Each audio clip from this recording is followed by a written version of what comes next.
Texas historic marker, last great Panhandle cattle drive to Montana. Each spring and summer after 1880, many Texas herds went up the trail to northern states for fattening. For the cowboys, trail drives meant hard work. They had to turn stampedes, ford rivers and quicksand streams, and fight Indians and cattle thieves. They endured hunger, thirst, and other physical hardships.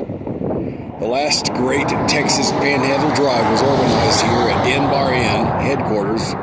Ranch manager was J.L. Harrison, trail boss T.L. Tom Coffey. 100 cowboys drove 10 herds, each with 2,500 cattle, or a total of 25,000 beeves, to Montana from April to September 1892.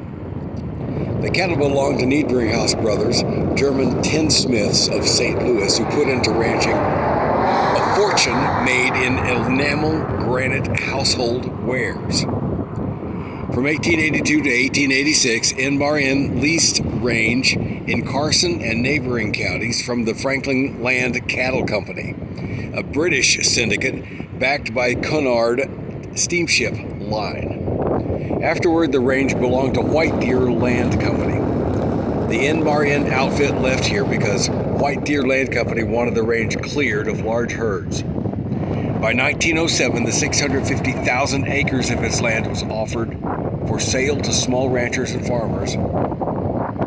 It was fenced and the steam plow introduced to turn the rich, grassy sod.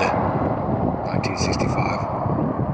N-Bar-N lease 1889 to 1893 was with White Deer Land's successor to Franklin Land and Cattle Company, both backed by the 5th Earl of Rosebery and Cunard family.